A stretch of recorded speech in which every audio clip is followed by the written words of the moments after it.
For he has great power, even greater than that of the Blue Man. The Blue Man! Yes, the Blue Man! And just as the Blue Man was offered up unto him, so shall be the unbelievers.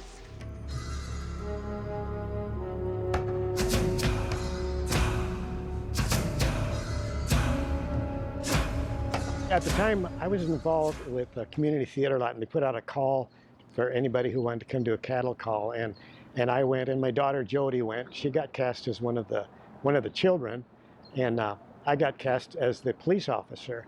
It was funny because she would get up in the morning before going to the calls, fix her hair and makes it all pretty. I says, you know, they're not going to want you to look pretty and nice for this. So she would go to the things, and then of course they would mess her hair up and make her dirty and everything. So it was kind of exciting, although we never really were in a scene together. I mean, when we shot our stuff here, the kids weren't anywhere around, just a few that were going to slash my throat. But the majority of the kids weren't in the scenes. And then the one at the church, I don't believe Jody was there that day either. She was there when they shot the interiors of the church, but not the exteriors. I remember when they called me and they said, well, you're going to play with the policeman. I was really disappointed because I wanted to be one of the people that got their throat slashed and you know, things like that. And I thought, oh, I guess that's all right.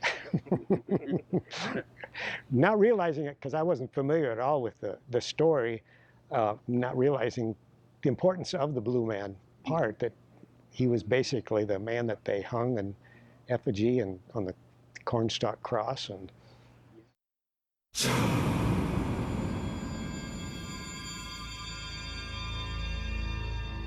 yeah, most of the adults that were in the cafe that got killed, I think they were all from the community theater. They were all people that I knew. The little old lady that grabbed her neck, and I knew her. She's passed away since then. But the guy that ran the cafe and got his hand chopped in the meat cutter was from the theater. Yeah, so they were all theater people that I knew. Fritz called me one day to find out the name of, because one of the guys from theater that was cast played the father, and it ended up he had a few speaking lines, so they had to get a hold of him to join AFTRA or something like that.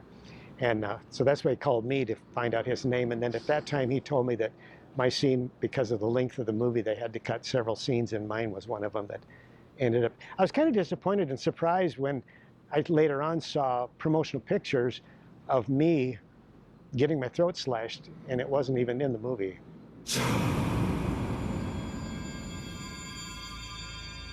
I guess what surprised me too was the time that's taken in the setup, because the little police office that they set upstairs, I mean, they had to spend hours recreating, bringing stuff in to set up that scene.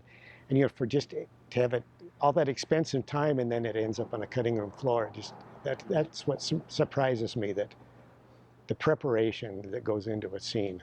Yeah, I remember the day that we shot this. It was like 2 hours of preparation for them to put, you really can't see it in the picture, but they put a prosthetic on my throat with wax and build it up, and then it made it look like a slit was in my throat. And then when they filmed the scene, they spun me around and bent me over the counter, and then with the knife, when he pressed a button, blood would come out the blade end of the knife and then run down my neck. And then of course after the scene they would have to clean me up, because they shot it like 4 or 5 different times. And then when they did it, I would have to slide off the counter onto the floor. Yeah, this was filmed at the old, I think it was the Illinois Central Depot. It was deserted at the time, and they shot one of the scenes with Peter Horton and the boy on the main floor here. There was like a curved counter that they were stalking in front of it. I don't remember what they were doing there. And then our scene was shot upstairs in one of the offices. They converted it to make it look like a small town police station.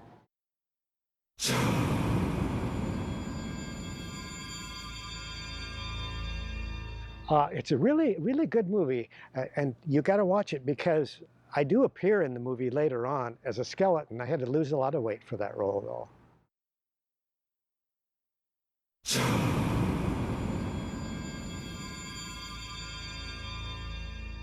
Since the release, and it's been so long ago, I've watched the movie several times, and every time I watch it, I think, well, I'm disappointed that I'm not in it, but it's exciting to see that the people that I knew from the city in the community theater in the movie and taking part in it.